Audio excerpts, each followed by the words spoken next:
আজকে কোনো গল্প বা মোটিভেশনাল কথা বলবো না। পাকা কলা দিয়ে সহজ একটা পিঠার রেসিপি দেখাবো। ১ কাপ পরিমাণ ময়দা আর ৪ চা চামচ পরিমাণ সুজি নিলাম। যদি চালের গুঁড়ি নেন তাহলে সুজির পরিবর্তে দিবেন ৪ চা চামচ পরিমাণ ময়দা। নিয়ে নিলাম ২ টি পাকা কলা।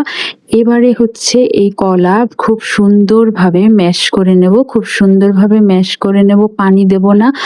আর যেই ম্যাশ করা হয়ে যাবে একটু পানি দেব। পানিটা একবারে বেশি দেব না, অল্প অল্প পানি দেব। অল্প অল্প পানি দিয়ে সুন্দর করে মেখে নেব। এটা কিন্তু একটা ক্রিমি স্ট্রাকচার হয়েছে। আর একটু পানি দিয়ে কেকের ব্যাটারের মতো করে নেব। এবারে দিয়ে দিচ্ছি একটুখানি লবণ আর দিয়ে দেব চিনি। চিনিটা পরে দিচ্ছি কারণ কলা অনেক মিষ্টি হয়, চিনির পরিমাণটা বুঝে শুনে দেবেন। এবারে ভালোভাবে গুলিয়ে নেব চিনিটা যতক্ষণ পর্যন্ত গলে না যায়। চাইলে একটু গোটা জিরে দানা দিতে পারেন। আমাদের বাসার বাচ্চারা খাবে না, ওই জন্য জিরেটা দিলাম না। জিরে দিলে অন্যরকম টেস্ট লাগে। এবারে হচ্ছে এটা ২০ মিনিট রেস্টে রেখে দেবো। গরিবের চুলা বসিয়ে দিলাম আর মিনি কিচেনের ছোট হাঁড়ি বসিয়ে দিলাম।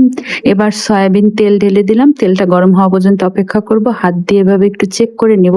তারপরে আমি একটু বেটার দিলাম। বেটার দেওয়ার পরে এই যে তেলটা কিন্তু আমার ভালো গরম হয় নাই, পরবর্তীতে হয়েছে। এই যে পিঠা ভাজা, প্রথমটা কিন্তু তেল ভালো গরম হয় না, ওই জন্য পিঠা ফুলে নাই। পরের গুলো কিন্তু তেল ভালো গরম হয়েছে, এই কারণে পিঠাগুলো ভালো ফুলছে।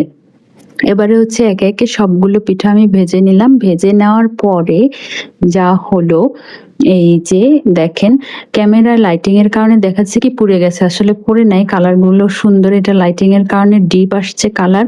আর পিঠাগুলো খেতে কিন্তু খুবই টেস্টি হয়েছে। সহজে রেসিপি একবার বানিয়ে দেখুন, ভালোই লাগবে।